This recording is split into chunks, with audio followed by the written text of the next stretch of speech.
Hari ini sejumlah sekolah di Indonesia mulai melaksanakan hari pertama sekolah tahun ajaran baru 2022-2023. Ya, di Mandailing, Natal, Sumatera Utara, anak sekolah melintasi anak sungai dan juga bebatuan terjal untuk bisa menimba ilmu.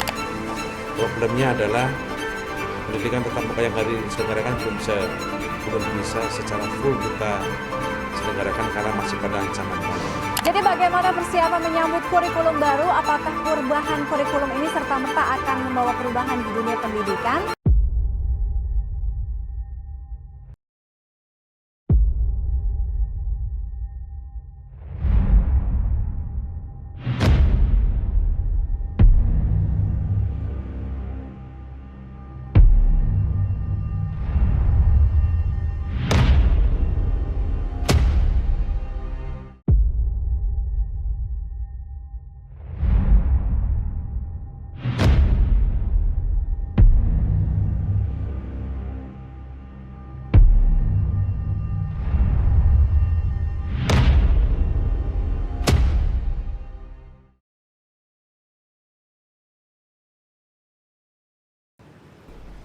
Kota Karawang merupakan salah satu kota yang masih memiliki kekurangan pelayanan pendidikan di daerah selain kota, atau bisa disebut juga ketidakmerataannya pendidikan di sini.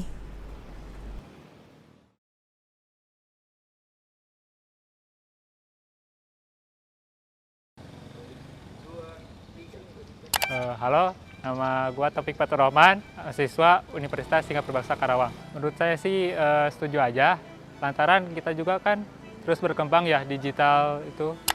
Perkenalkan, nama saya Muhammad Sidki Ardinza Juliantara dari Universitas Singapura Bangsa Karawang. Kalau menurut saya untuk kurikulum Merdeka ini untuk di ruang lingkup Karawang masih belum relevan untuk beberapa sekolah. Nama saya Nur Laila Sari, saya mengajar di SMK Mitra Karya pelajaran Bahasa Indonesia. Kalau menurut saya sih sebenarnya sama aja ya, cuman memang untuk yang kurikulum Merdeka ini pastikan lebih ada inovasi baru ya. Kalau menurut saya pribadi, kalau untuk yang kurikulum Merdeka ini lebih menekankan kepada siswa. Nama saya Rafa, SMPN 1, kelas 7 A. Naila Kak, dari SMA TJ 1. Perkenalkan, nama saya Ferry Nur Hendriawan, kelas 12 dari SMK Mitra Karya Rengas Dengklok. Nama aku Andika Dwi Permana, aku dari kelas 9A, SMP Negeri 1 Karawang Barat. Nama aku Haifah Nursifa, dari sekolah SMN 1 Truk Jambe. Perkenalkan, nama saya Ori Zahara Aulia Ramadhani, dari kelas 10C, SMK Mitra Karya. Untuk mata pelajaran yang saya sulit pahami adalah bahasa Sunda. Di kelas 7 sendiri udah menerapkan kurikulum Merdeka, tapi kalau setuju. Matematika minat sih, soalnya gurunya susah menjelaskannya gitu. Setuju banget. Kenapa tuh? Karena ya biar terbiasa aja untuk pas kuliah sama buat pas kerja gitu Kak. Menurut saya pelajaran yang paling sulit saya pahami adalah kimia sih. Soalnya saya juga kurang untuk bisa menghafal apa itu NaCl, rumus-rumus. Menurut saya setuju banget sih, soalnya kan itu kurikulum Merdeka difokuskan kepada apa yang kita senangi untuk dipelajari. Kalau menurut aku sih MTK, soalnya dari MTK tuh kan kayak, kalau menurut aku sih enggak sih Kak, soalnya kan kalau misalnya kurikulum Merdeka kan kalau misalnya aku mau ke SMA kan kayak susah gitu kan, belum ada jurusan, nah makanya aku kayak gak setuju gitu kalau misalnya emang diganti kurikulumnya. Yang bagi saya sulit untuk dipahami itu ya mungkin karena fisika ya, ada banyak rumus-rumus fisika yang mungkin tidak bisa dipahami gitu. Kalau misalnya untuk setuju atau tidak, mungkin saya kurang setuju ya, karena takut tidak bisa dipahami oleh kemampuan saya ataupun tidak bisa mengerti gitu ya kurikulum Merdeka itu. Paling sulit itu seni budaya. Kan jadi tuh kita tuh belajar tentang nada. Terus kalau misalnya kayak ada nada tinggi gitu, aku nggak bisa ini. Setuju. Soalnya kayak pelajarannya lebih mudah menurut aku. Terus kayak banyak prakteknya juga. Jadi kita menambah wawasan juga.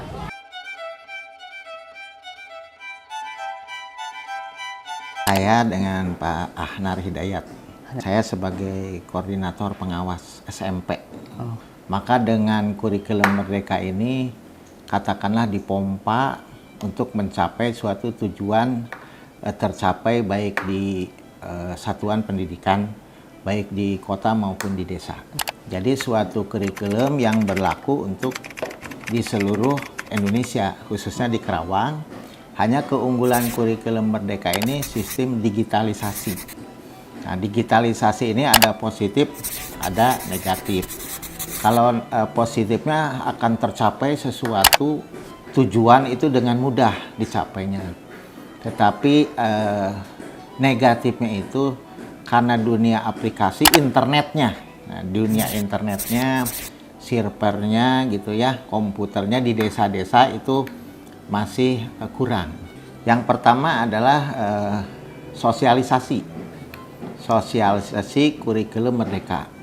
Jadi kurikulum Merdeka ini tadinya adalah program sekolah penggerak.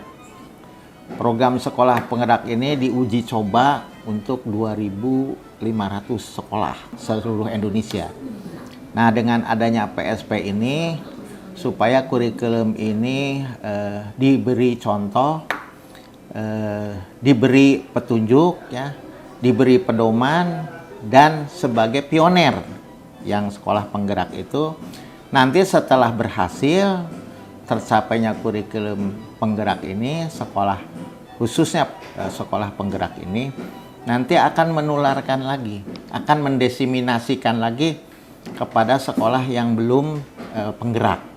Mandiri Belajar ini adalah masih kurikulumnya yang 2013, tetapi proyek profil pelajar Pancasilanya harus disampaikan. Mandiri berubah. Nah, Mandiri berubah ini adalah kurikulum Merdeka yang sudah diberi oleh pemerintah untuk mencontoh yang namanya di PMM, Plafon Merdeka Mengajar. Nah, PMM ini gunanya adalah seluruh contoh perangkat pembelajaran, KOSP, CP, TP, semua tujuan ada di situ. Nah, sehingga kalau itu ditiru, maka akan tercapai kurikulum yang berkualitas. Dengan mengedepankan konsep kemerdekaan dalam proses belajar, tidak ada paksaan bagi sekolah untuk menerapkan kurikulum merdeka. Di tahun ajaran 2022-2023, sekolah dapat menerapkannya dengan tingkat yang berbeda-beda sesuai kesiapannya masing-masing.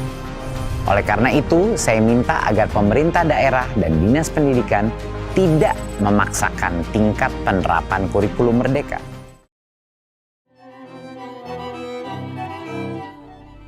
Di sini, kami ingin membahas masalah rendahnya kualitas pendidikan di daerah selain kota. Berbagai masalah yang menghambat proses pendidikan di suatu daerah masih sering muncul. Masih kurangnya sarana dan prasarana. Sarana dan prasarana ini meliputi gedung sekolah beserta isinya.